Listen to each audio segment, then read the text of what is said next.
Hello people, welcome to Civic Space TV. This is Women Rise. My name is Naiga Madrin and I am so happy to be back on this platform.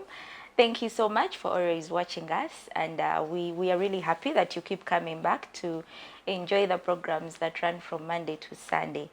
Yes, it is already December, festive season, holiday time.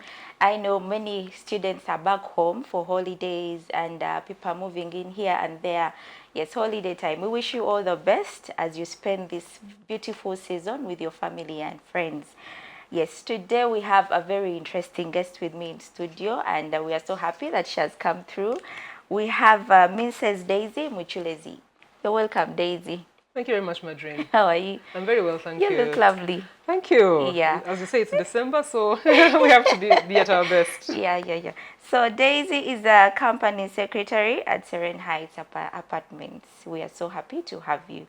Women Rise is always here, a platform for women, the young women. It's a mentorship space, and we listen into your stories. We believe through storytelling, there's a lot that we learn. We learn how you're doing your things. We pick a few things from your story, and we try to also, do have some of them into our own lives. And yes, there is impact in society. Thank you so much, and please feel free and leave a comment in the comment section, and of course hit the notification button, like our conversation, and share this link with your family and friends.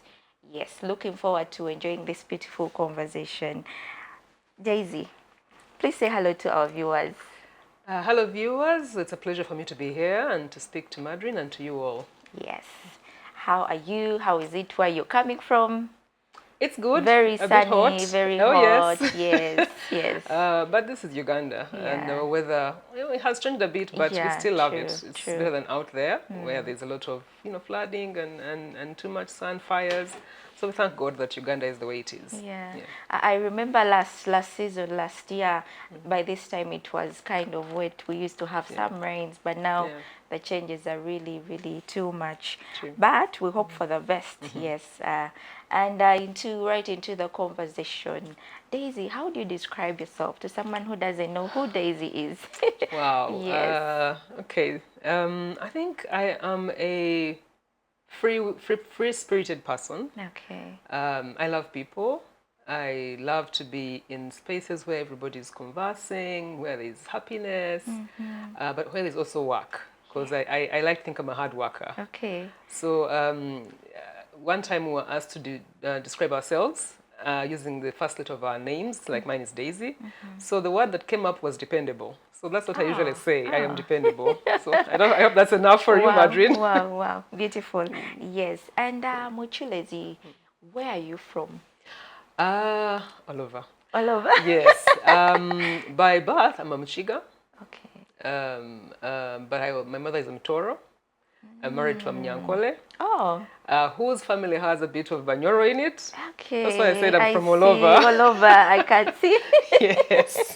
Right. And actually, I was born, like physically, the hospital, I was born in Tororo because my parents were civil servants. So, yeah, I am Ugandan, I think. All over. All right. Growing up, where did you grow up from? You're from all over, but where did you grow up from? And a little bit about your childhood experience. Early childhood was in the east, Tororo, Moroto, Iganga. I think, in my recollection, I think we were in Iganga when I began to understand, where we were, and we came to Kampala. And we've been in Kampala ever since. My mother is a teacher. She's a 90-year-old woman today. She's still alive. My father passed. But in a teacher's household, there's learning. You're forever learning. And I think from the domestic, how to be a young girl in a home, to how to be outspoken but not being rude, being able to present your case if you had to, argue for yourself if you had to, but also being respectful, because hey man, there was Chiboko in that house. Teacher's house. Exactly. Yes. So I think I had the best of childhood. Of course, my father was a politician, so I also learned how to speak from him. And I think growing up, going into primary school and into secondary school, I was always being asked to lead, from class monitor to Oh, prefect to deputy head girl okay. to counselor when I was at college. So I guess you would say my childhood was one of learning how to lead, I think. Wow, wow, wow. Yeah. And learning how to lead, has it anyway, did it anyway shape to the person who you are today? Oh yes, oh yes. To begin with, I think I learned how not to shy away from tasks, from responsibilities, from assignments. I will only hesitate like in the first 1 or 2 seconds if somebody asks me to do something in terms of leadership, and then I'll go for it. So I guess the things I have done as an adult would testify to that, because I have been, let me see, most recently I was the chairperson for the Mothers Union at our church. Oh, okay. I have served on the chapel council, our chapel council, as a secretary. Before that, I'm self-employed now, but while I was still in formal employment, I think the highest position I held was acting program director in an international organization. I have led delegations, in civil society to different conferences, even simple groups, women's groups, groups at home. So yeah, the upbringing did. Leadership. Yes, it has come through I up see. till now. I Yeah. see. What was one of your most exciting moments in your childhood? Any that you remember? Wow. Oh gosh, do I remember what was exciting in childhood? I loved to read. If you gave me a book, a novel, oh my goodness, you had my attention, you had my Yeah. loyalty for the rest of I don't know what. For me, just sitting down with a good book, that was my space. That I was in heaven. That was the exciting thing about me. I wasn't so much of an outdoors person. I was the only girl in my family, Oh, with boys for brothers, and I I resented that they were trying see. to, roll me The around and love. box me and all that stuff. So I kind of hid away with my books. So that was when I was happy. I was happier just reading. Reading. Yeah. Wow, wow. I wonder how many of us, would say that like that. Well, today things have changed. There's so Yeah. much phone stuff. So Uh-huh. yeah, but I still buy my children novels. Yeah, I encourage them to read. All right. And through your childhood, you talk about leadership, and up to today, you're still a leader.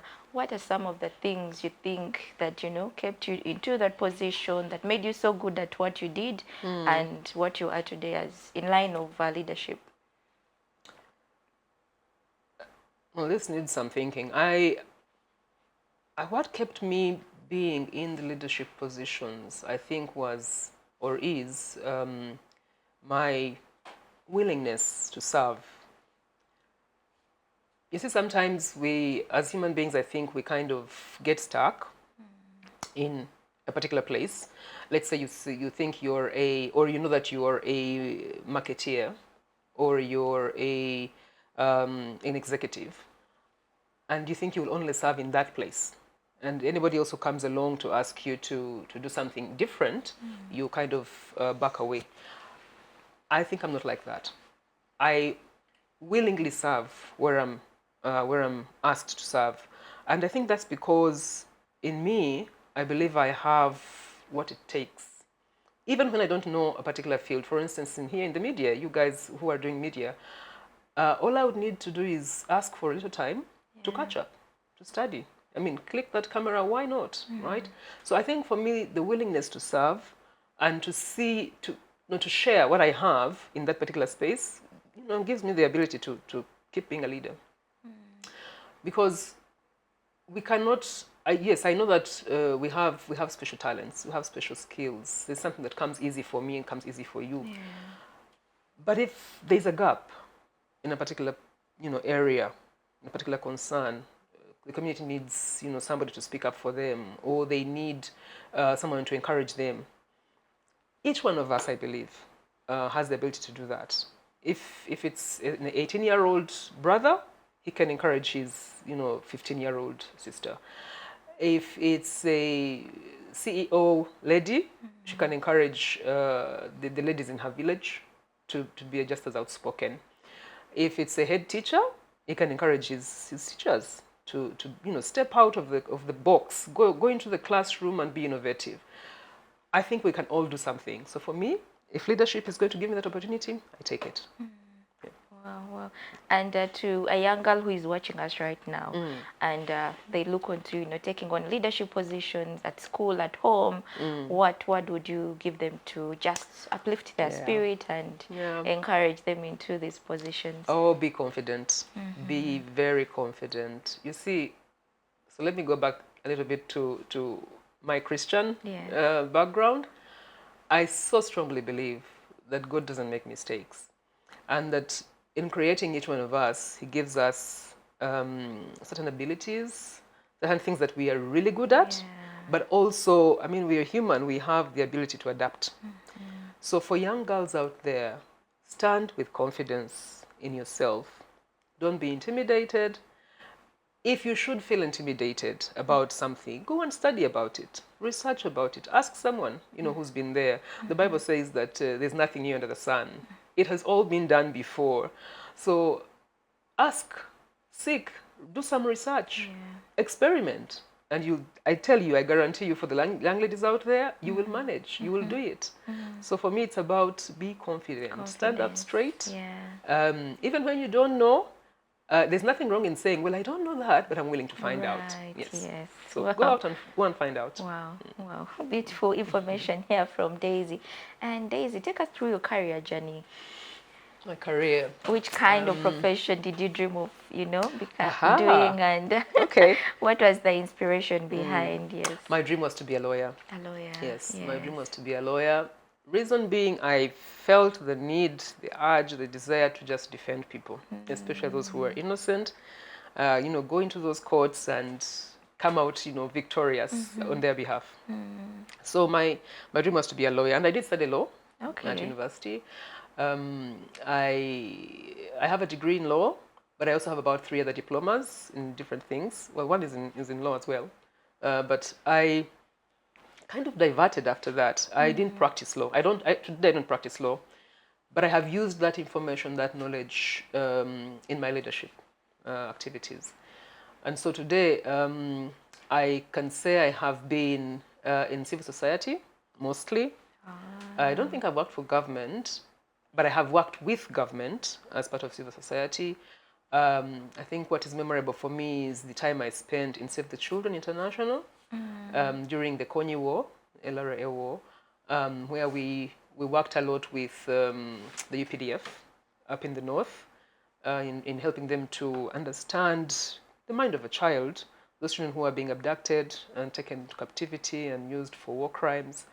And so we worked with the UPDF for some time, training them and teaching them about rights, human rights, children's rights, and asking them to incorporate their knowledge with the rest of civil society knowledge, and help the children to come back, because it wasn't their choice to go into that kind of activity.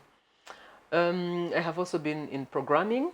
I do say I can write a very good proposal in programming, in budgeting.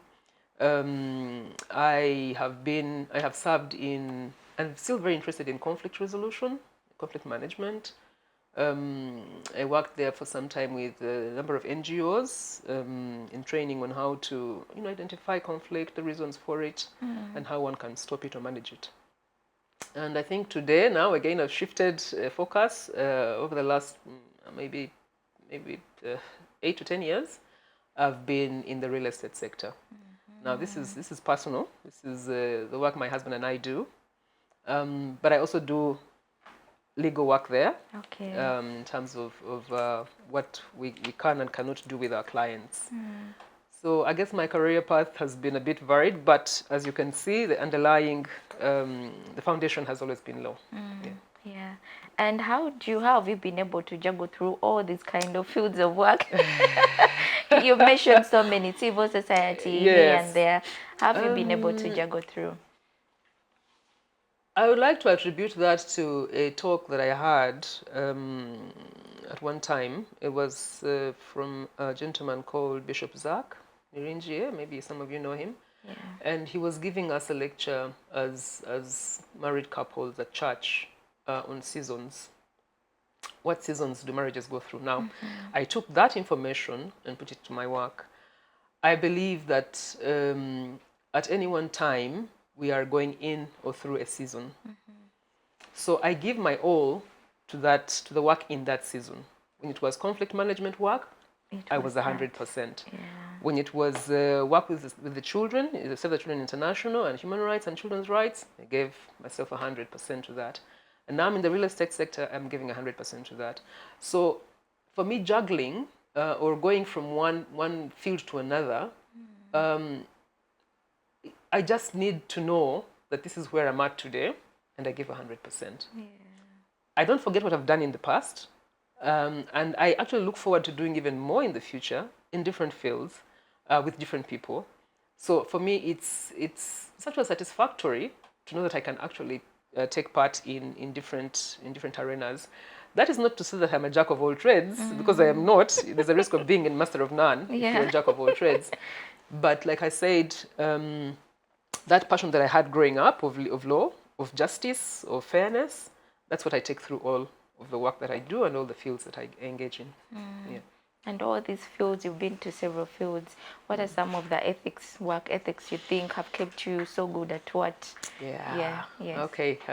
I think I'll run the risk of stepping on many toes here when we talk about ethics. Yeah. But I think for me, integrity and faithfulness to what you're doing, loyalty to what you're doing and to who you're working with, I think are very important. These are not old, archaic, values. No, we need integrity, we need faithfulness, we need loyalty. Because if I'm not convinced about what I'm doing, I won't give 100% to it. I'll cut corners, I'll abscond from work, I'll, do all manner of things, and the result won't be as satisfactory as it could have been if I had just, given myself to that piece of work 100%. So integrity for me is very key. Loyalty to those you're working with is very key. I sometimes see in the newspapers people taking back words they have said.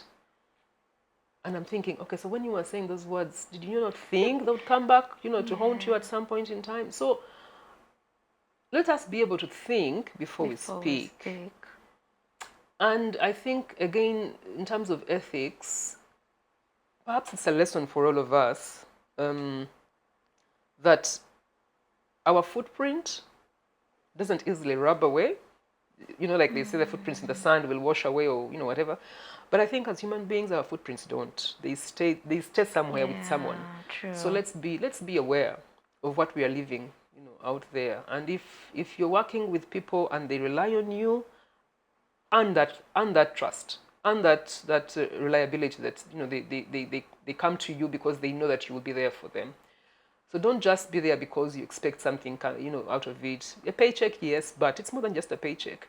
Don't lead people in the wrong direction. Don't pull the wool over their eyes. I mean, be you. Be you. I think.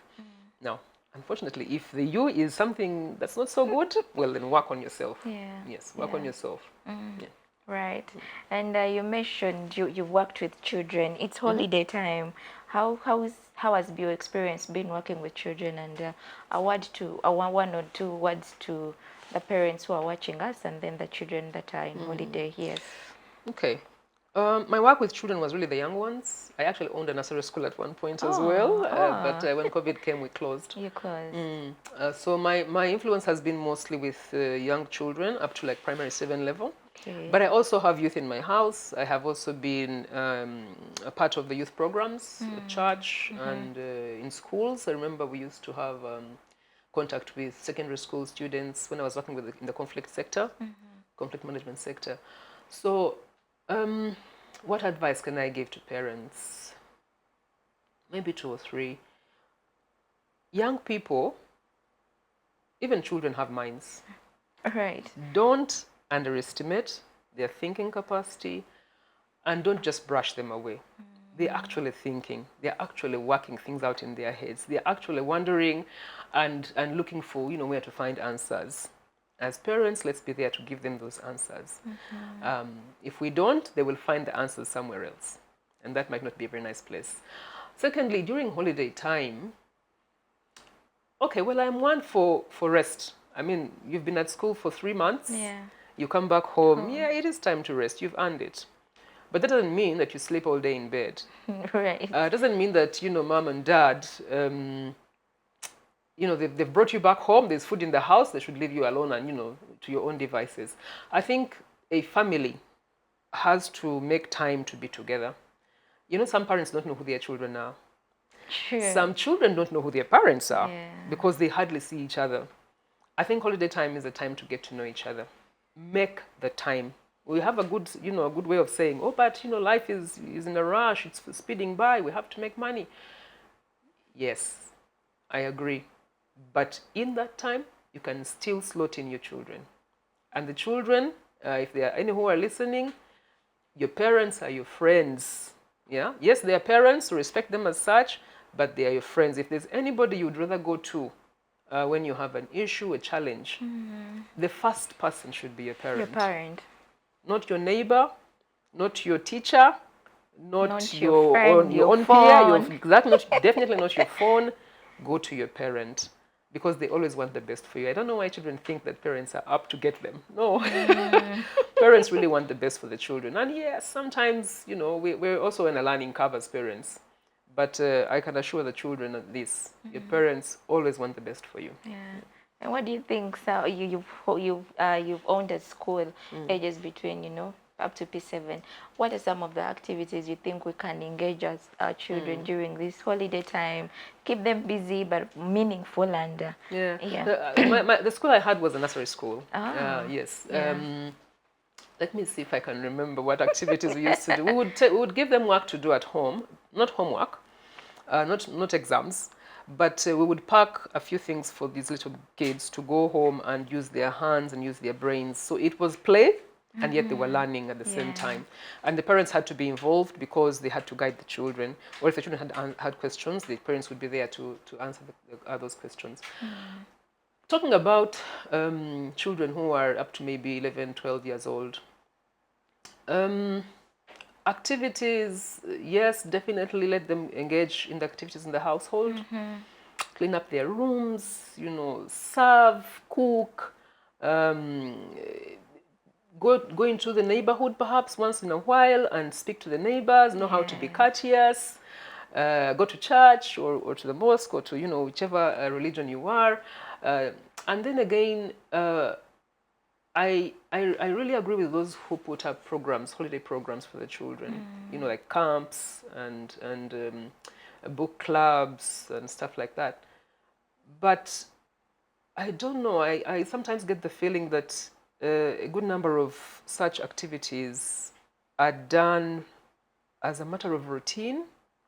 Because when you look at the programs that the organizers have for these camps and other activities of the kind, I don't know if they ever think about the impact on the child, and therefore, do they arrange or prepare for those camps like really well?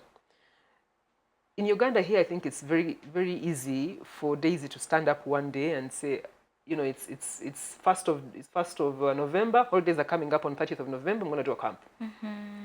I don't know that you would be very well prepared to have 100 children in that camp and that you do what you want to do with them. So it needs preparation. Are we only looking at the money part? Thank you. I think many people look at the money part.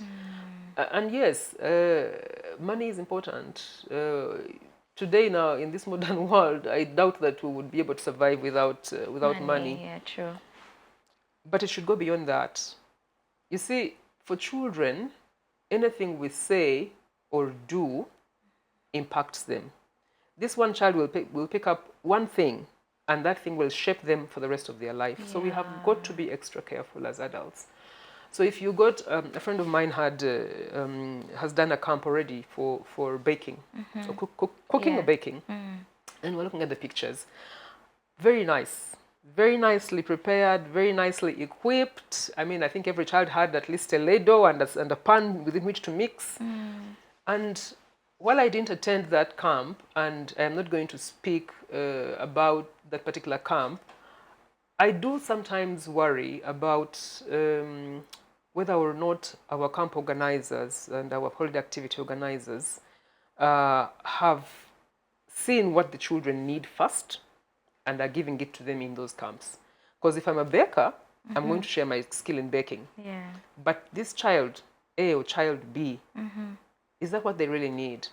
In the middle of that baking, maybe they have an issue at home. Will I spare the time to talk to them about that issue at home? Will I find a child who is looking miserable, and ask them, what is happening? And maybe they will say something like, oh, I almost was the last in class this time. Will I give them, or find someone to talk to them about what happened in class, what happened in school, how come you're not performing well? Because we don't want to just give the children this particular skill and ignore everything else that is going on in their minds, because that skill won't help. Yeah. You talked about performance. I read somewhere recently a child was told to repeat P4, but then he just committed suicide because he was told to repeat a class. Right. Yeah. There's so many struggles our children are going through and we don't know. Exactly. I mean, my mother, who is, like I said, a teacher, she used to say, you can do anything. You can do anything. But she also knew that Daisy was good at English and literature, but not good at math. Yeah. And so when it was time for holidays and she thought, okay, maybe I need to give her some coaching, she would not take me to a class or a school and say, go and just go for coaching. She would bring a coach for math. Yes. Yeah. She would bring a teacher to help me with the math. Right?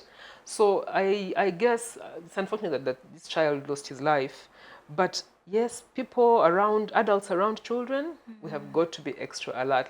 That's we call it a spirit of discernment. We have got to be wise and alert to see what are these children going through. And they'll tell you.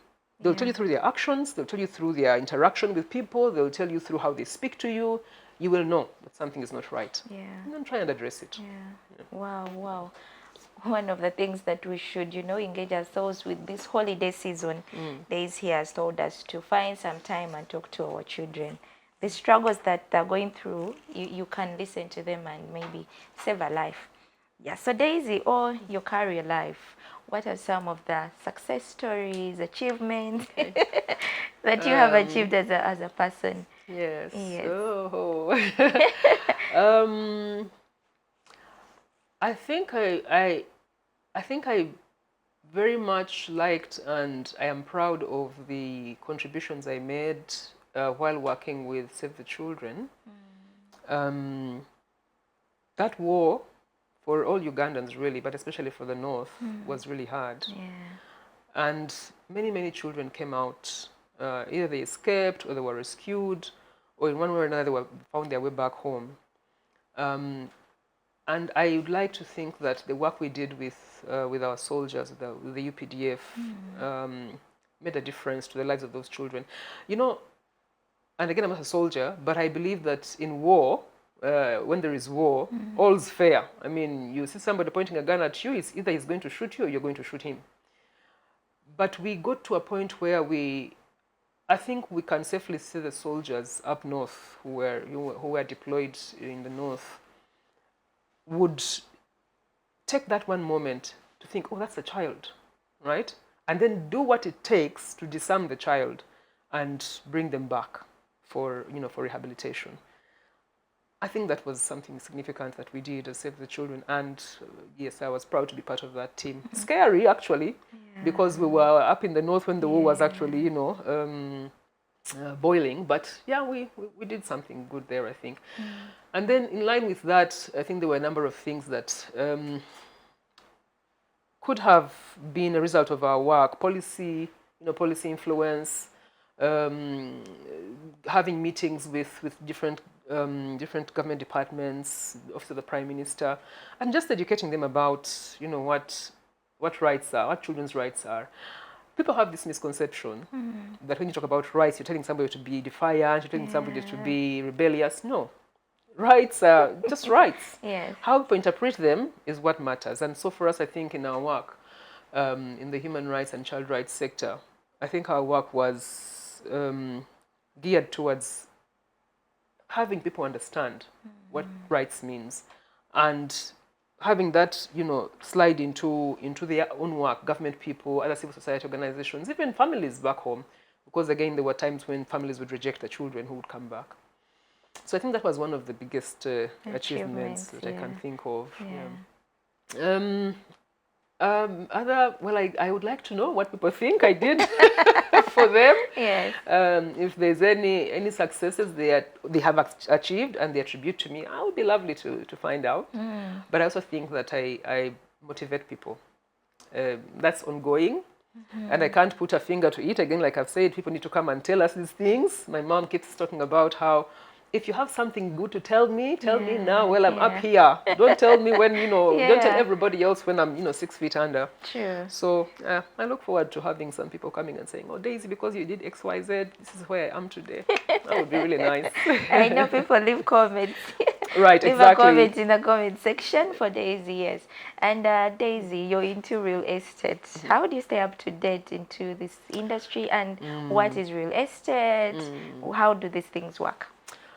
Real estate. Real estate is anything, any property or any asset that is on the land, on land.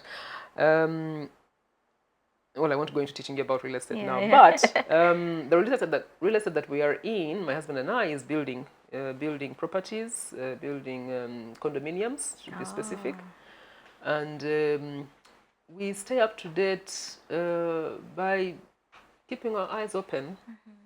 What's going on in the industry? Uganda is really developing at a fast rate, and the real estate industry has kind of taken over economically, but also people I think have begun to understand the value in having property, be it land or houses. These things don't rot. These things don't disappear. Land and property, they don't disappear. So we keep up to date. We are on the net. We study. I recently did a diploma in real estate management. There's an institute here with a lady called Dr. Mirembe, who's teaching people about real estate. Very formal. She organizes for trips. She has taken us to trips, to Nairobi and Dubai and South Africa, just to see what are the other people doing, so that when we are doing it here, we're doing it right. So I guess it's learning. It's having that desire to know more than you can just see with your own eyes. And it's being part of a team, being part of a network, being part of a society, because the real estate sector here is growing, and there's many people who are part of the groups that gather together periodically, Area Uganda and others. So it's about networking. That's how we keep up to date. You're a woman in real estate. The lady you mentioned that is teaching about these things is also a woman. Someone would want to know, what's your perception about women into these things, property ownership? And Oh, we are good for it. We are good for it. But again, men and women have been given by God different abilities. So for women, we have to understand certain things, that if you're going to go out into a very lucrative but fast-paced environment like real estate, you're going to have to pull up your, I don't know what we pull up, we pull up socks, what do something like that. Roll up your sleeves and engage. I think our femininity should not be a limitation. We are good. We are good with communication. I think we are better than men at communication. We are good with negotiating. I think we are good with negotiating, because we are able to see where to compromise, see how to, let me give this, you give me that. We have a good eye. We have a good eye in terms of what would be pleasing and pleasant to people's minds, but also in their hearts. I think we are good for it, but we have to be ready to engage. Don't be shy. Women should learn to look people in the face, learn not to be intimidated.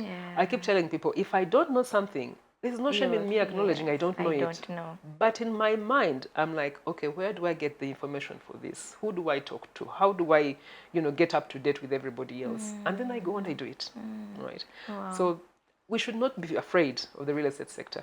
I know of some ladies who are actually property owners, yeah. And unlike the men who are, big spenders, big thinkers, I think for us, the ability we have, and maybe there might be exceptions, but the ability we have is to start small, but then we are consistent, and we are determined, and we actually make it. Just ask any mother, who maybe has lost her husband and she's raising 5 children on her own. Those ladies, I don't know, they deserve a real big applause. And that kind of determination, that's what we can put in real estate, and we will succeed. Yeah. Wow, the power of the woman. Indeed. Yes, so Daisy, what are some of the issues you face in your day-to-day life with your work, but of course challenges in your career? Yes. Well, there's the usual challenges everybody faces: corruption, people asking for things they don't even know if you have or not.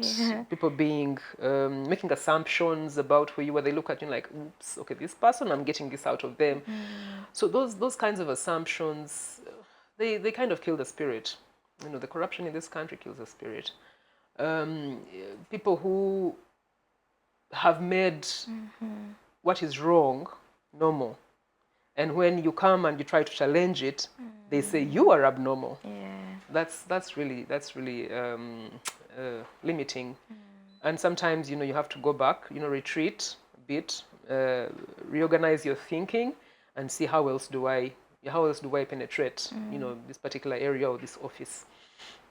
So yes, the challenges, those ones I think are common to everyone. As a woman, I think that challenges for me would be like in 2 categories. One is, and this is to do with self, not believing in ourselves enough, and so we kind of fall back or keep behind. And then the other one is just being too busy. You're driving kids to and from school every day. You're in the office, you're doing a 9 to 5 job. You get back home and you have to serve and cook and clean and supervise everybody. And then there's, so-and-so is calling you. And then there is church. And then there is, oh my goodness, women can have a lot on their plate. And I think this is not just a generalization, it actually happens. Many women how are do you busy. balance? Yeah. There's so many roles. How do you balance all these roles? You remember when I talked about seasons? Yeah. I go back to, for me, I go back to the seasons. Yes. What is this season that I'm in right now? If it's a season for being a mom, that will be my number one priority. Look after the children. Do it joyfully. If I'm carrying those children to and from school every day in a taxi, on a border, maybe in my personal car, there will be nothing in my mind that is saying, what a life, no. I'll be doing it joyfully. Everything else will come second. If somebody is calling me to go have a meeting at 5 p.m. when I'm supposed to be picking the children, I'll say, sorry, I can't make that meeting. Can you do it earlier? Children, or over the weekend. So I will be able to find ways to do those things, but they will not take away my priorities. I will still keep to the priorities that I have. So yeah, that's, the plate is full, but if all has to be done, find a way to do it. Yeah. Okay. All right. And what are the lessons you think you can share with the people that are watching us, mainly with what you've done before and what you're doing at the moment? I think I would have loved to be more present in the sense of knowing a particular field. And by this I mean, if I'm working in the peace and conflict management sector, let my spare time be about meditating on those things. Because you see, when we are in offices, we work. Yes, you have your to-do list or you have your assignments. But when you get out, you kind of leave that there. I think life should revolve around the things that are affecting you at that time. I'll give you an example. Today, I am able to sit with a couple that's having a marital conflict.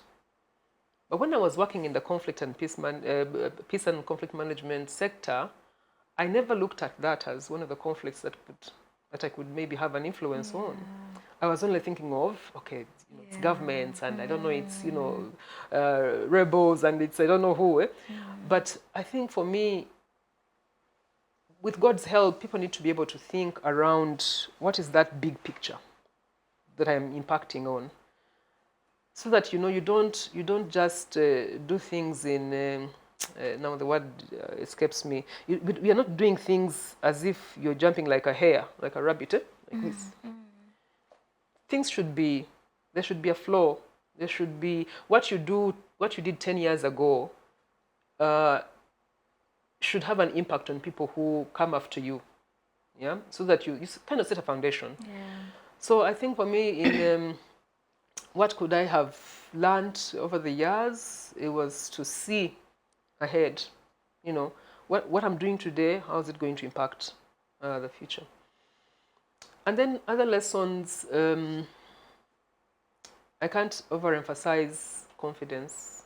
I'm not talking about being rude. Yeah. I'm talking about confidence.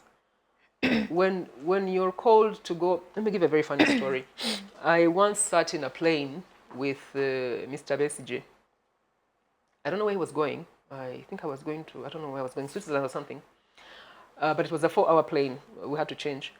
But in those 4 hours, sitting, there was just one chair in between the two of us, and it was empty. Yeah.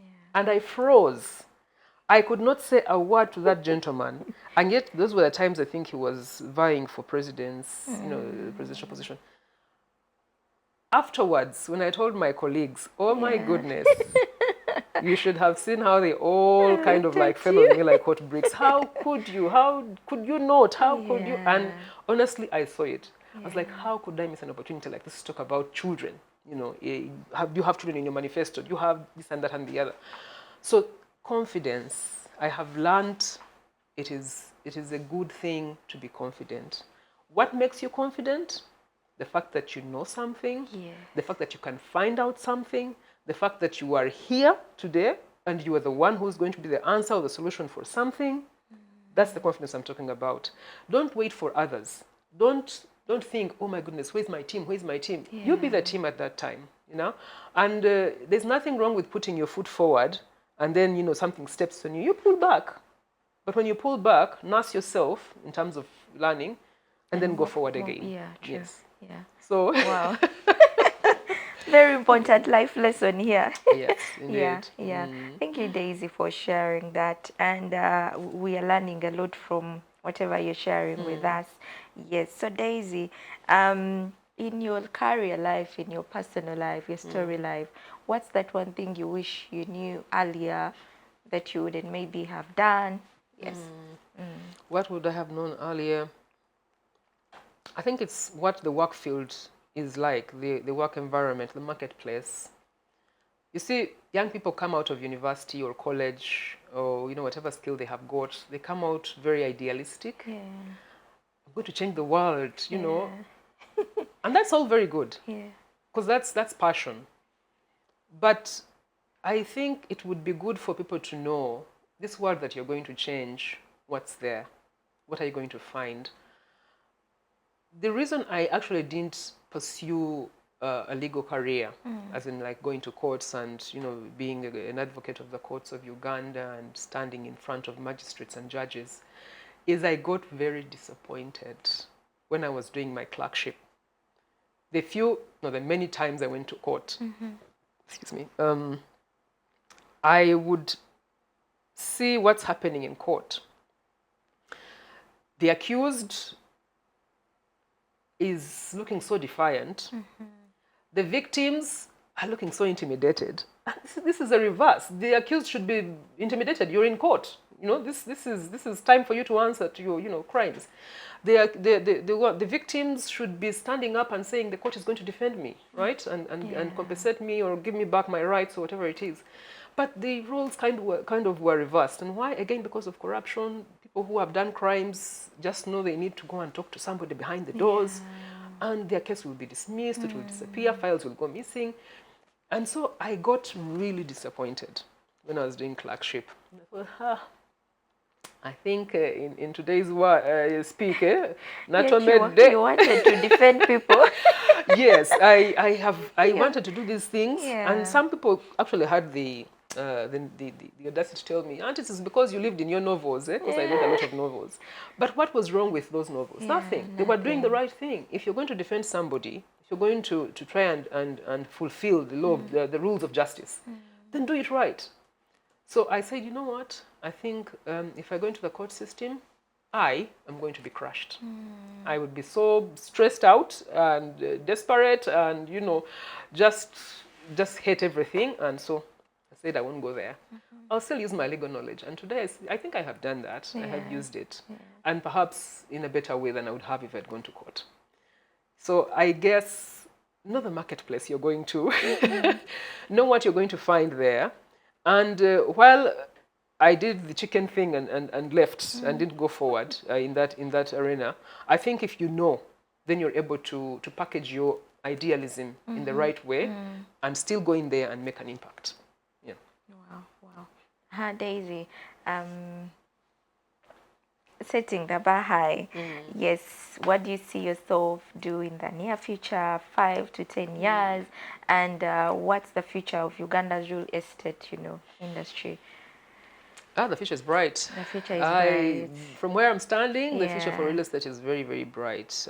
If there's more people coming into it, wonderful. I would like to thank the Asian brothers and sisters. I think they're the ones who introduced it here, I think. I think the very first condominiums were the Bokoto flats, if I'm not mistaken. I don't even know who brought those up. But the industry at first was a little bit slow, in the early 2000s. But today it's really moving very fast. So the future for real estate here in Uganda is quite bright. Yesterday, sometime this week, I saw an article about two hotels, big brands, Hilton and Marriott, coming into Kampala. I've seen articles about Hoima and what is happening in that district because of the oil. So people go for real estate. It's the place to be. Will I still be in it 10 years from today? I hope so, if the season is still ripe for it. But I think for me, 10 years from today, and I'm not a very young person, by the way. I'm not a very young person. I hesitate to say my age on camera, but I have a daughter who's working. She's already working class. So those of you who can do the math, you can gauge about how old I am. But 10 years from today, I would like to have slowed down a little bit with regard to public versus private life. And by this I mean, it's now my passion, or I'm looking forward to working with few people. That young mother, who we have used the word single mother these days, but I think it's used very, in the wrong sense. But that young mother who has 3 children from 3 different men, and she's struggling to put food on the table for those children. And she has these brilliant ideas, maybe some small business, maybe some skill that she has. I want to work with such people. That young man who has had the opportunity to go, let's say, to the Middle East and work, and doesn't have in his mind how to grow that little income he's getting. Our young people are, oh my goodness, they're spenders, and yet the time is coming. Somebody said, whether you like it or not, tomorrow is coming. We keep saying tomorrow never comes, but it does. It does come. So how to help that young man to begin to see that what he's doing today will impact his tomorrow, and how can he start making a good foundation for that tomorrow. I want to be in a place where guiding people who work with children. Children are still my passion. I actually also taught in Sunday school for quite some years. I want to guide people from my experience with this international NGO I was with, and with the nursery school, and with Sunday school, with my own home, my own children. I want to be in a position to guide those who are working with children. And all these may not be, well, they may or may not be, public. But I think for me, I work best with behind the scenes. I would like to work best behind the scenes and have that one person get from here to here. Because when they do that, I know that they will impact many more. Right? So 10 years, maybe I'll even be in the village, who knows? But wherever it is, I will be. Wherever you will be, yes. I want to work with this one person and that one person. And because I know, for instance, that mother with 3 children, if those children study and get to do a diploma here or a certificate there or a degree here, the impact they'll have on their family will be good. Yeah. Wow, beautiful one, beautiful one, and we pray for you. Yes. So as we try to wind up the conversation, how does it feel working closely with church? You have a leadership role in church. Yes. Tell us about this kind of life and your experience. What have you learned from these roles, and how best can we, the people who are watching us, how best can we involve ourselves into church roles, church activities? Yes. To begin with, I think Christians, let me speak for Christians because I'm one and I'm not very familiar with all the other faiths we have in the country. As Christians, I think it should be the desire of each one of us at some point in time to do something within your church. Whether it's with a particular ministry, maybe women's ministry or compassion ministry. I mean, there's so much work to do in church. And unfortunately, we leave it to the clergy. We leave it to the clergy. We leave it maybe to some of those very passionate people you will see. People think that when you're passionate about church, you're the ones who are going to be always raising your arms and speaking in tongues. No. Every child of God has a very distinct role they can play in the kingdom of God here on earth. So I encourage people to go and volunteer. It's all voluntary work, by the way. Go and volunteer. Be an usher. Be the person who cleans the church. Because you know that the churches are not cleaned by themselves. The people go there and clean. And sometimes they'll pay, but if they are volunteers, why not? Go and teach in Sunday school, or just go and sit there and hear what the teachers are teaching your children. That is participating. So I really, really encourage people to go and be part of their faiths. Do that voluntary work, serve. Or you can even be... I actually was surprised when I did go into church to serve in different capacities, that there is a team of people called intercessors. And their work, they are just parishioners. Their work, every so often, they agree when to meet, is to pray for church, people, to pray for each and every person who comes into that church, and this is a passion that God has put on their hearts, and they do it willingly. So when you're busy, your business is busy working out well, and you don't pray, there's somebody who is busy praying for you. Exactly. Yes. So it's I encourage definitely people to go and do something. And I mean, do it for a year, do it for 5 years. It's up to you, but do it.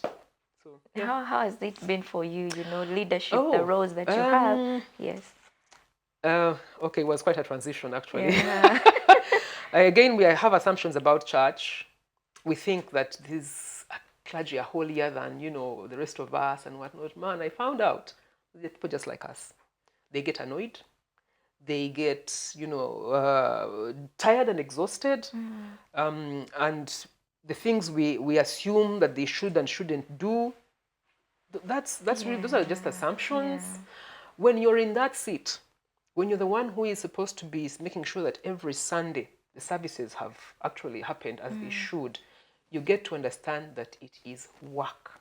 It is actually work. Forget about this, I think, dreaming people have about, I go to church and I have had people talk about those who have been able to join, different ministries in church. They would say, when I used to come and sit in the chairs and the service starts and the service ends and I go home, I never knew how much work is put into getting a church to function. And I said, well, yeah, me and you both. But now that you do, what are you going to do about it? So for me, like I said, I served on the council as a secretary. I served as a chairperson for the women's ministry. I served as a chairperson for Mothers Union. I have served as a teacher in children's church, and I have been involved in, I mean, almost all activities around church. Church, yeah. What I learned is this: church is family. In the same way you love everybody in your household, and in the same way, at one point you'll be upset with everybody in your household. And at some point, the way you will be looking for I don't know, money for education or for something in your family, that is what is happening in church. In churches, people argue, they disagree, they pray, they fellowship, they are happy, they'll go on parties, then they'll come back and look at, maybe the church is renting premises, there's no rent for the next 5 months, the landlord is demanding. Then, we have to think up programs. How do we get this money up? Then we start fundraising. Then people saying, na church guys, you like money. Yes. So I have actually seen that church is work. And I think the only difference between church work and the work out there is that it's voluntary. You're actually serving for free. Yeah. No one is paying you a salary to do all that stuff. But here is the reward. It's here in your heart. It's knowing that you have done your bit to extend God's kingdom. That one mother who came crying because they had fought with the husband, or maybe because she was overcome with grief, her child died, and they find a counselor at church, which counselor also came from their workplace at 5 p.m. Yeah. This mother has been waiting for 2 hours. The counselor comes at 7, and they sit there until 8 or 9, right? And this woman goes away, and the next time you see her, there's a smile on her face because she has been relieved. That is a reward more than money. Yeah. That is a reward that you can take to your grave. The money will stay here, or whatever it is you bought might, get old or whatever. But you'll always remember, I made an impact in somebody's life. So for me, I have enjoyed my time being a leader in church. The challenges that came up, some of them were, you want to scratch your head like, what do we do now? But in the same way we pray for our needs, it is the same way we pray about church. The same way we pray about how, God, please help us to do the right thing by you and by your people. And so for us, I think there's no underestimating how much you will grow when you go and serve in a church setting. I have grown. Wow. What a beautiful conversation with Daisy here. Please, it's holiday time. Engage these children, Go for church, clean the church. Let them be interested and grow with that whatever it and takes. If you can play an instrument, go and play the instruments in church. Those guys, by the way, are paid. Those are professional musicians who come and play those drums and whatnot. But if the parishioners know how to play drums or the keyboard, go and do that so that money can be saved and and served somewhere else. Church. In my church lately, they were calling on people to come and join the choir. Right. The whole church, they gave us like 10 minutes, but nobody came up. Oh, God. Yeah.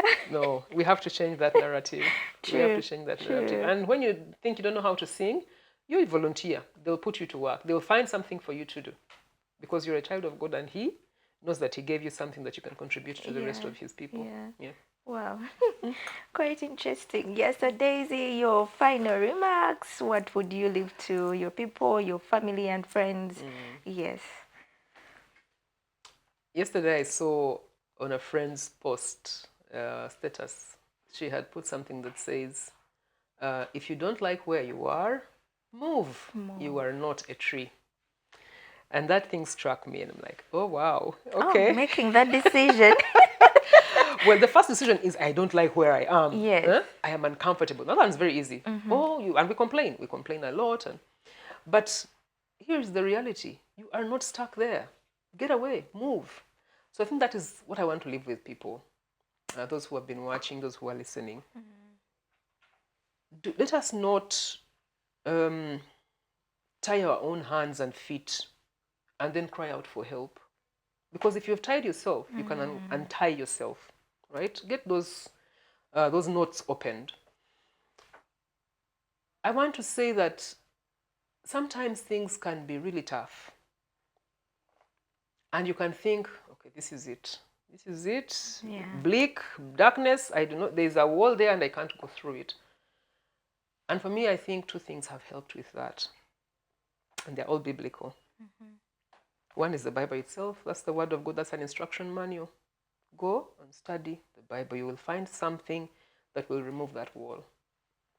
Secondly, be still. I think anxiety is a killer of progress, is a killer of achievement. Because when we are anxious, our brain is actually in full speed mode with noise. The noise of I can't, I don't know, it's impossible. That's what anxiety does. If you can just be still, still your mind, make time deliberately to just block off all that noise and meditate and put things in perspective. This is what has gone wrong. Why? List your things. What could I have done differently? List your things. By the time you come to the end of that page, you'll find that, you know what? There's a solution here. I can try this out. But only if your mind is free of all the noise. So again, a biblical principle, be still and you'll hear yourself think. And for those who are, strong believers, you'll hear the Lord speaking to you and saying, well, my dear, the solution is this, or try this out. So I want to leave people with that. One, don't be stuck. Do not be stuck. If you're uncomfortable, move. How do you move? Be still, think, analyze, evaluate. Don't take things for granted. Put in the work. Yeah, so to all of those who have been listening and those who have been watching, remember this. We are not trees. When we are unhappy, when we are feeling stuck, let us move. Yes, let us move. And I want to thank Audrine and the team here for asking me over and sharing my story. And I pray that one or two or five of my own family will watch this. Yeah. Sometimes we preach to everybody else. We forget to preach to forget our your own family. families. Yes. But I also want to speak to all of Ugandans. Let us just go and make God proud. Yeah. We have our anthem says, "For God and my country." Yes. That should stand for something. Yeah. Yes. So thank you very much. Wow. Thank you so much, Daisy, for coming through. I think Daisy has spoken to all of us, all ages. Her information, her story has really been so interesting. And there's a lot to learn from her experience, work experience, and everything that she's doing. It has been a very good conversation, and I want to thank all of you for watching us. Please leave a comment, share this link with your family and friends. It's a holiday season. It has been a very good conversation. Everyone can watch this episode and, of course, learn something from it. Yes, to the people behind the cameras, thank you so much. And from me here, see you next week. Bye.